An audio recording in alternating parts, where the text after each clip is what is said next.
Hey guys, it's Mitch. How's it going? We're taking a look at a book today based on that forgettable non-character from the Killer Instinct crossover. No, not Warblade, or Heatwave, or Void, or Psyblade. This is going to be a little bit harder than I thought, I guess.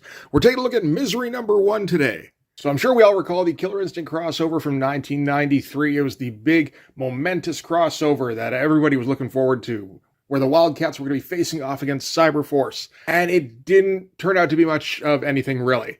One thing that came out of it, I guess, was the Misery character, who was manipulating both Warblade and Ripclaw, although I'm honestly not too sure how often she actually showed up in anything after the Killer Instinct series. This issue here is kind of an origin issue.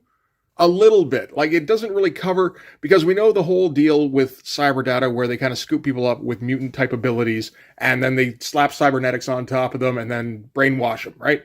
And Misery was in that. This is going to be before that.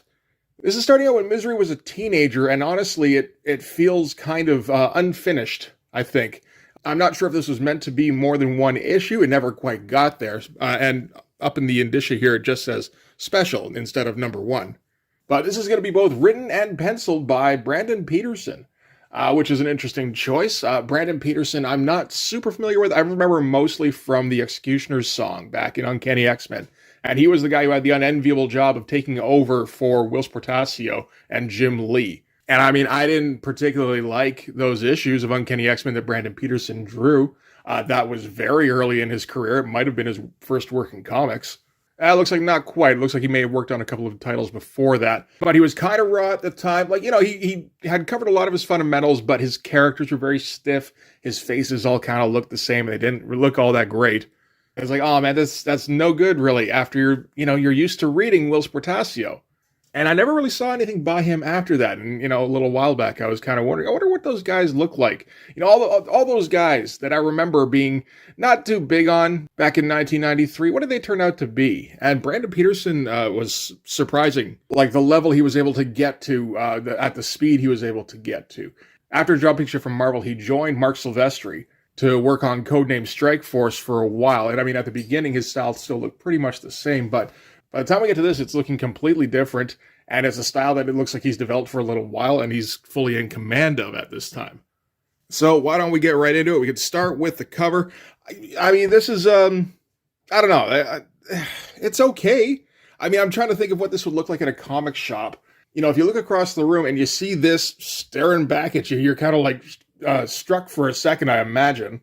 At the same time, it's not, a great composition. It's not really a cool drawing. It's not really the kind of cover you want to really draw people in, I think. We get a close-up on Misery herself. Misery has the thing where she has the blood tear. So, I mean, with the title and the bleeding eye here, we're meant to know who this is right off the bat, although it has been 3 years, I think, since the Misery character actually showed up in anything.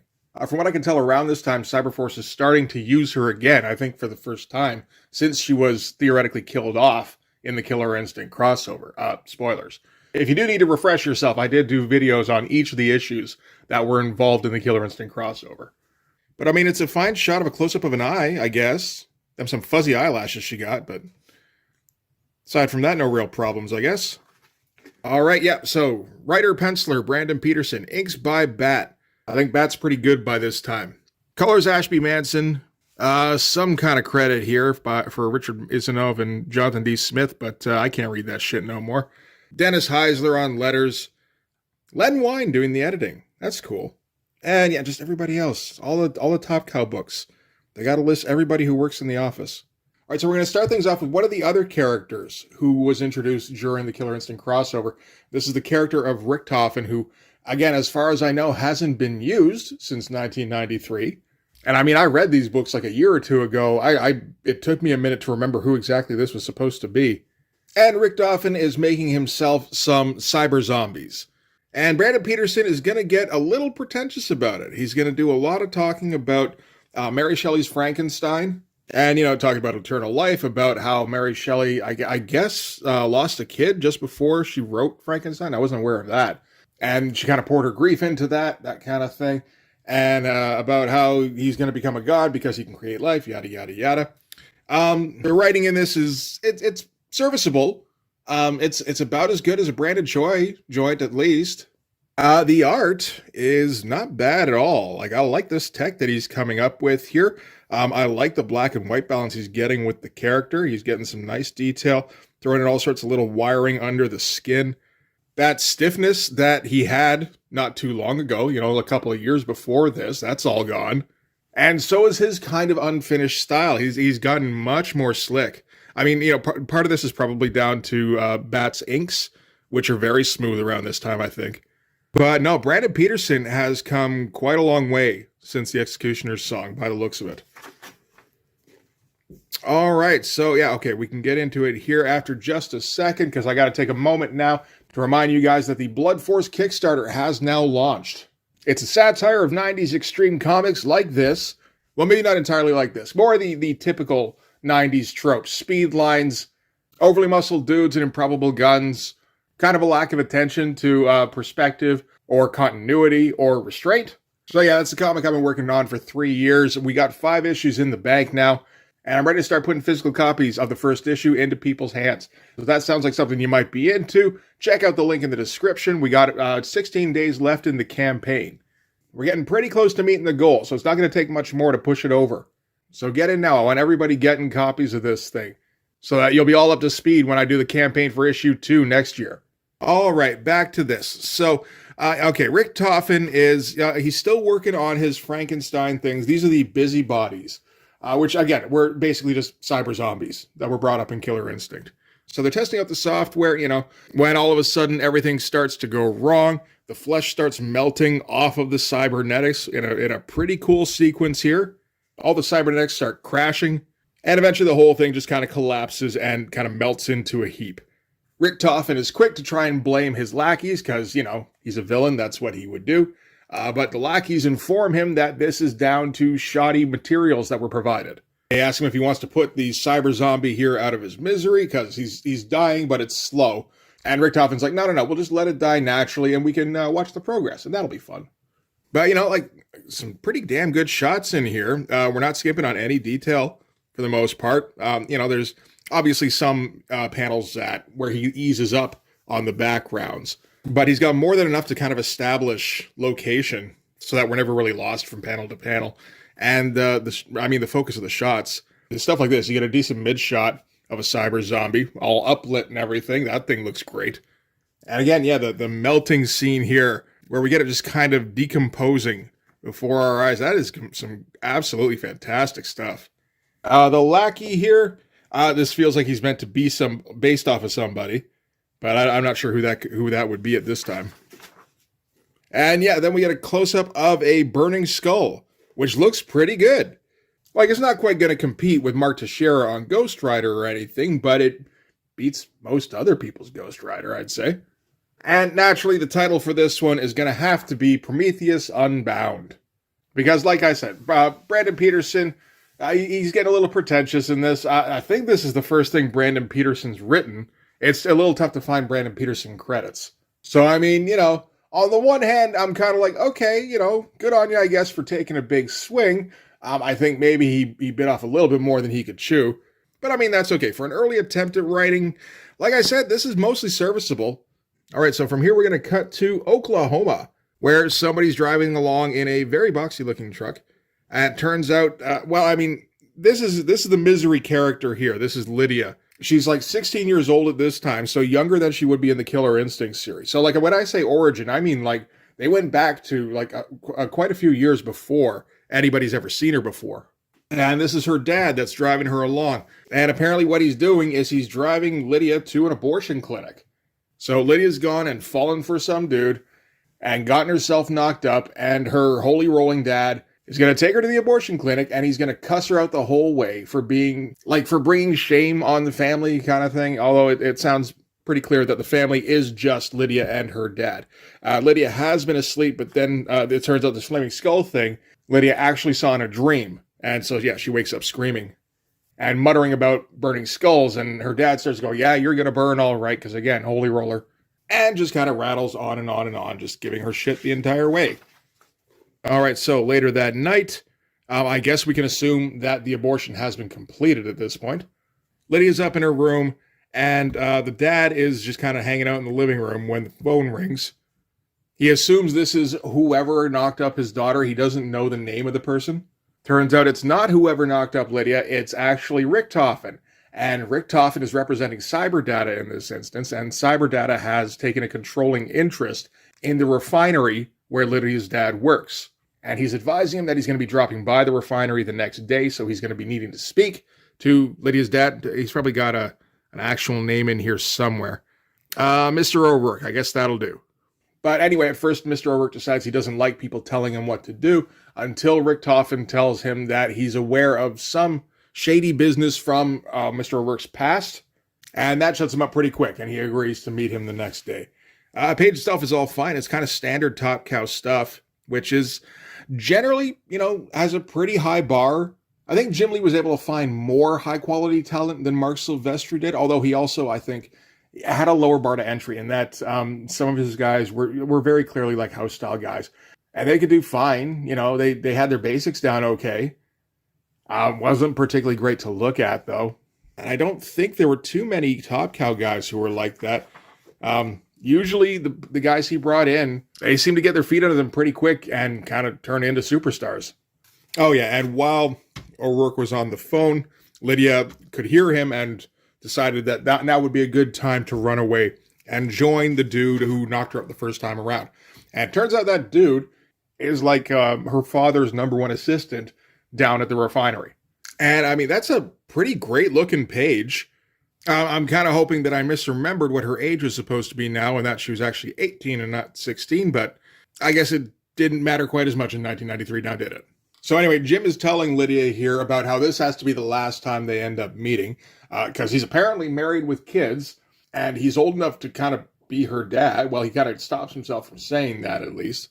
Doesn't mention the fact that he works for her father, so we got to wait a little bit to find that part out. And Lydia cries a blood tear. So it looks like that's her mutant power. That's not anything that Cyberdata instilled in her or anything. But yeah, a wild-looking page. Like, great composition and everything. That's a great drawing of a mostly naked woman. The only problem, I guess, is the toes kind of all melding together into flippers. But, you can overlook that for everything else on there. Okay, next day at the refinery, Mr. O'Rourke arrives. He says hi to everybody. It looks like he's in a pretty shitty mood. And Rick Toffen's already there, and he's already ready to talk shit. So, the deal is, the reason Cyberdata purchased the refinery in the first place is because Cyberdata needs very high-grade petroleum for Rick Toffen's experiments. And apparently, he needs a grade that's so high that only 5 places in the world can supply the type of petroleum he needs for his polymers, and this particular refinery manages to fit those criteria. Unfortunately, something has happened to the refinery where it can no longer meet his requirements. Either the oil that he's been providing, it's no longer at high enough grade and isn't going to be going forward as far as Rick Toffen can tell, or his standards have risen. The difficulty from his perspective is that Cyberdata signed an agreement with the refinery stating that they would provide employment and, they would provide maintenance, upkeep, all that kind of shit for 10 years. And he doesn't really want to do that anymore. So what he's suggesting O'Rourke do, we find out here his name is Bill, is to set fire to the refinery. That way any agreements would be terminated. I guess they'd collect the money on the insurance, and they can just kind of all walk away free and clear. And Bill doesn't want to do that at first, but Rick Toffen kind of suggests, well, you know what, I think you probably do, because we know an awful lot about all the dirty shit you pulled to get into the position that you're in. So Bill's the kind of guy who likes to get all moral about his daughter, when she gets kind of amorous, but that same kind of standard doesn't apply to himself, naturally. And outside the door, Jim is listening in, and he's aware of this new plan to burn everything to the ground. So from there, we're going to cut back to Lydia, who is lounging amongst her stuffies. Again, we're going for our full body shots here, like we're filling up the splash page with her, and it all looks pretty great. There's plenty of guys working at Top Cow around this time who aren't at this level, who would, become superstar guys. Like David Finch took years, I feel like, to get to the point where he could draw women like this. Michael Turner, not so much. I feel like that was maybe Michael Turner's focus, and he branched out from there. And hey, it looks like her toes are coming along, so maybe it was the fact that she came out with flippers. And then, yeah, she's slowly assimilating to life on the land. Oh, and with the red hair and everything, that totally works. This has all been a parable all along. And then she gets that vision again of burning skeleton, and her eye starts bleeding again, and then her nose is bleeding, and maybe her fingers as well. And she starts kind of freaking out and just kind of runs out of the room, as I think you would. But again, that's a hell of a double-page spread. That's very nicely put together. So anyway, she's freaking out, so the first thing she can think to do isn't to go find her dad, it's to go find Jim. So she goes running through the night. We're going to get a worm's eye view shot of her. And yeah, again, I'm going to assume that I just kind of misremembered and that she is in fact 18 and not 16. And when they said earlier that she was in high school, she got held back a year or two. Like, this is all fairly obvious at this point. Because, like, Brandon Peterson's going out of his way to draw her pretty hot, I gotta say. Like, I mean, there's a little bit of Mark Beecham effect going on here, I think. And that, you know, if you're gonna draw a pretty girl, you draw her as pretty as you can. And I mean, it's 1996. I suppose we should just count ourselves lucky that we're not quite at the point where people have their thongs up over their hips. So she gets to Jim's place. Jim is in the process of telling his wife that he's going back to the refinery for the night. He needs to check something at work is all. In the meantime, Lydia hides in the back of his truck, and she's kind of confused about this whole thing because I guess she figured that Jim was just saying that to maybe not get too close. So, like, she doesn't really want to believe that he's actually married and has kids. Again, she's a teenager, so she's going to be, like, pretty naive. I think that all tracks okay. So, from there, we're going to cut to the refinery where Lydia's dad is starting to spread around some gas or kerosene or something so that he can start a fire. And this might seem like a little bit of a jump, but the place that Jim is driving to is also the refinery because he overheard the conversation between Lydia's dad and Rick Toffen earlier in the day. The A to B to C stuff in this comic isn't bad at all. I would say the only problem is that, like, we're more than halfway through the story and there isn't really anything fun yet. You know, it's a character study, kind of. It's almost more a character study of Lydia's dad than anything. Because while he's spreading around the gas or the kerosene or whatever, he's thinking to himself how, you know, all the work that he's put into this, it's all gone now. When I think of what I had to do to manage this refinery, the people I screwed, I remember bribing Charlie Kaminsky down at County Hall, paid him off so he'd lose those zoning complaints from the refinery's neighbors. Once the bat is in you, ain't nothing you can do to get rid of it. It doesn't ever go away, it just festers and spreads and grows until it's all you are. It feels like if this comic has a theme, that's kind of it. And nice looking shots of the refinery here, like, you know, appropriate level of detail. And I like this shot here also of the fire and the lighter being reflected in his eye. That's pretty good. All right, Jim shows up behind him, says, "Drop it, what the hell were you thinking?" And of course, naturally, he drops the lighter and starts up the fire, then jumps Jim. And Jim and Bill are going to start dueling, like, pipe versus baseball bat in a fucking inferno. Like, if these were superheroes, this would be kind of fun, really. And, you know, maybe a bit more appropriate to the comic. Meanwhile, off in the background here, Lydia's watching. She hears something behind her. And, okay, now this is where things get kind of schlocky, because Rick Toffen shows up, and he's got a few of his cyber zombies with him. So, having seen that Bill has started the fire, now Rick Toffen's going to move the cyber zombies in to finish off anybody who's hanging around. Fun-looking stuff, just piling all sorts of tech on top of these things.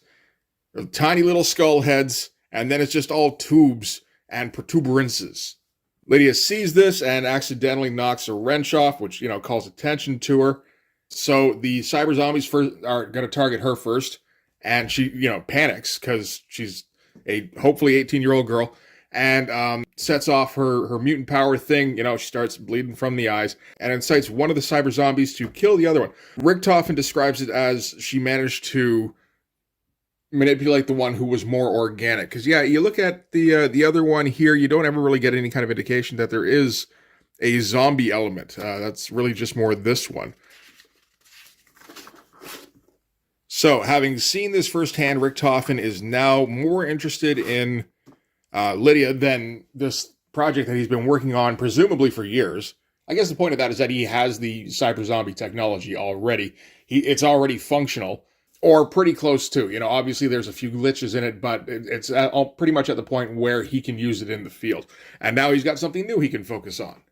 Meanwhile, Lydia checks back in on her dad and Jim.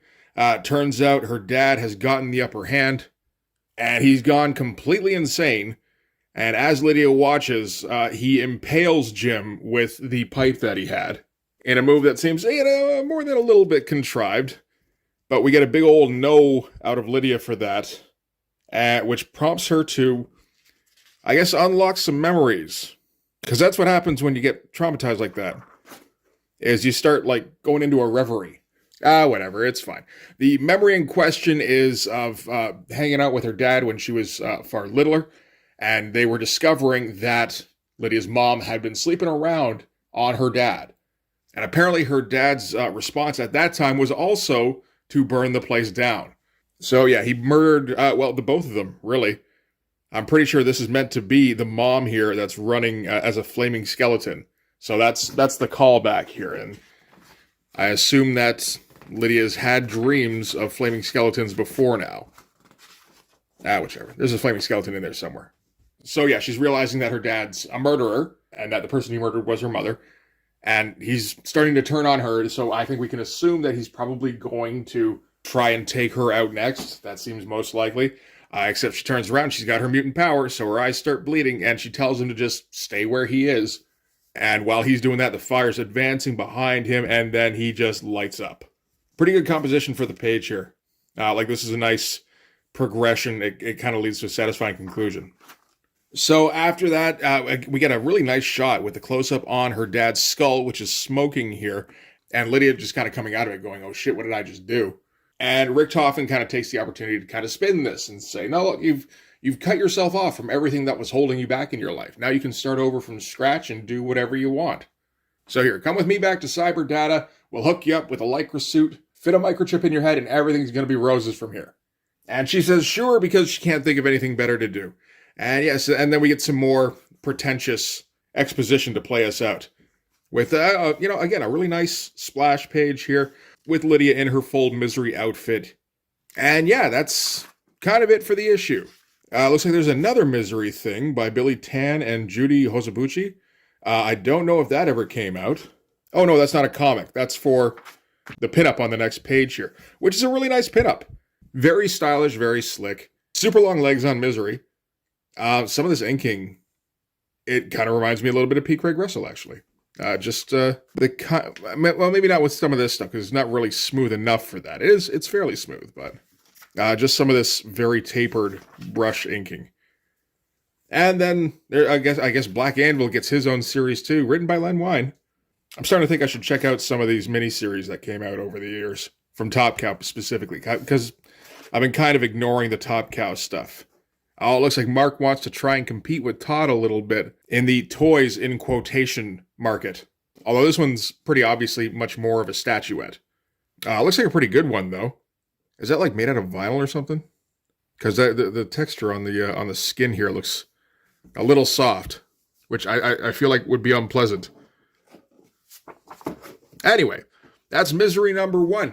It looks great. To be honest, this is kind of the first time I'm getting a good look at a Brandon Peterson comic that isn't, from his Uncanny X-Men days. And yeah, I'm enjoying this quite a bit better. The comic itself feels completely pointless, except for the fact that they're about to bring Misery back in the pages of Cyberforce, as far as I can tell. So if that's the intention, to try and set her up as sort of a more sympathetic villain, because it felt like they were trying to do that a little bit in the Killer Instinct crossover, except that there was no reason to ever be sympathetic with her because we didn't know anything about her backstory. Just, she cried sometimes. Like, oh man, that makes me sad when the girl cries. So if they're making a more concerted effort to try and make her a sympathetic villain, and they can reference back to this and say, yeah, no, look, she had a shitty couple of days back here. She probably had a shitty few years when it was just her and her dad. Then that's something. It's, it's not a particularly fun story. Like I said, nothing particularly fun happens. Maybe like a little bit here and there. The stuff with the cyber zombies is pretty fun. But it all looks nice, at least. So that's important. And now, the issue's out, so you can't say, I don't know the thing about Misery's backstory. It's like, well, it was right there, man. And it was only $4 goddamn Canadian. Anyway, pretty good stuff. It doesn't really need to be read unless for some reason you like comics that have full page splashes of half-dressed redheads. Nobody likes that, right? Nobody at all. So anyway, that's going to do it for this one. Thanks very much for watching, guys. If you like this video, please hit the like button. It helps with all the algorithm stuff. If you want to see more, hit subscribe. And if you really want to help out, in the description, there's a link to my Patreon. If you go subscribe there, that'll give you access to everything I do. So all sorts of videos, everything to do with the Blood Force comic, including everything to do with the Blood Force Kickstarter. You can also follow me on Instagram and DM me there for commissions. So yeah, that'll do it. Thanks again for watching, guys. I'll see you in the next one. Bye-bye.